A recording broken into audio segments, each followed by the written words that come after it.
What's going on, guys? It's Houston Sports Talk breaking in the video today, and today I'm going to be talking about a potential trade for the Utah Jazz, as today it was reported that 3 new teams are interested in trading for 76ers small forward / power forward Tobias Harris, as it was reported today. Well, before the draft, it was reported that 3 teams, the Cavs, Pistons, and Pacers, were interested in Tobias Harris, but the 76ers were asking a lot for the small forward.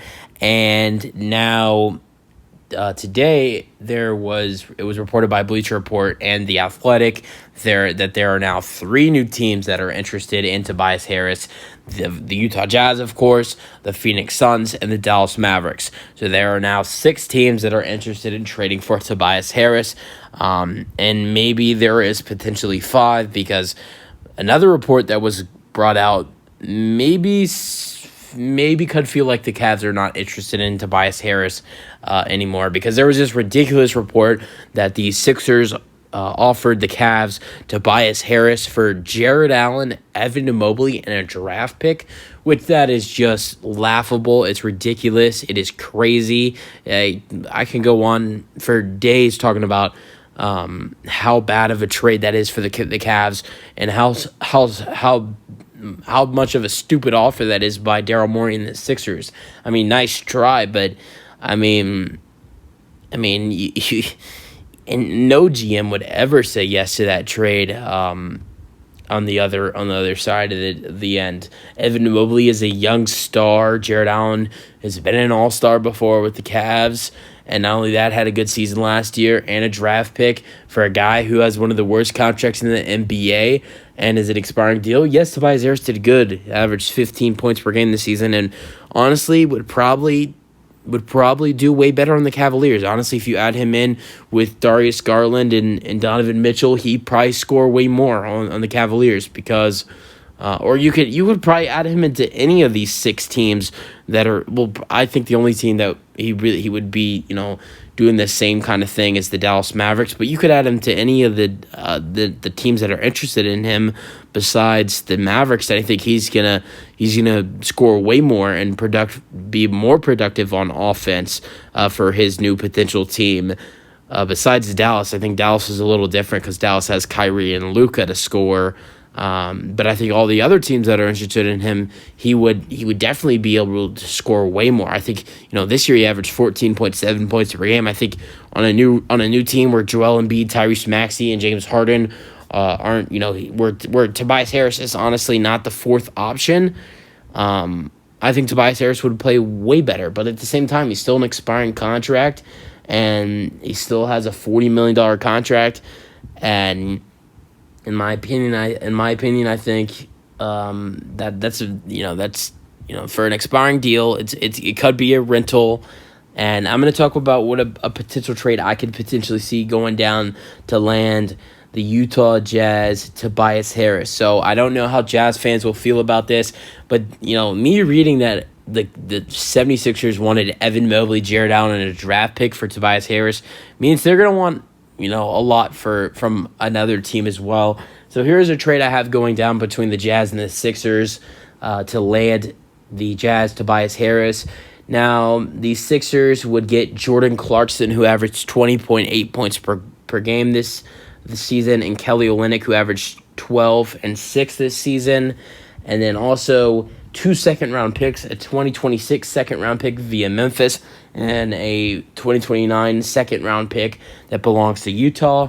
And in return, the Jazz would receive Tobias Harris and shooting guard Furkan Korkmaz, who has been wanting to get out of Philadelphia for quite a while, has actually requested 2 trades, and something never really seen a role player request 2 trades. But he wants out of Philly, and I think Utah would be a decent place for him to play at. Could maybe get some decent minutes off the bench because he's a solid 3-point shooter, is an athletic finisher as well.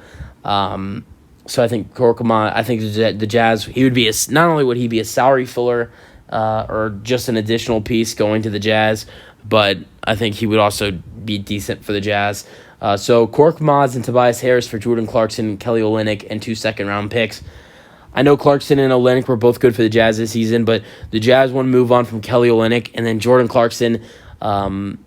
Honestly, you know, this is kind of like the same thing with the Kristaps Porzingis with the Wizards. Now, you know, Porzingis, when you saw him, you know, exercise that player option to, you know, be traded to the Celtics, he didn't have to do that. Porzingis could have opted out of that player option and became a free agent. He could have become a free agent, and just the Wizards would have got nothing for him. Now, Jordan Clarkson is in the same situation. Jordan Clarkson has a player option. He can decline or exercise that player option and become a free agent or stay with the Jazz, and the Jazz can either keep him on their roster or trade him. Honestly, in my opinion, with the season Jordan Clarkson had this year, I think he could get more than $14.2 million, which would be his player option.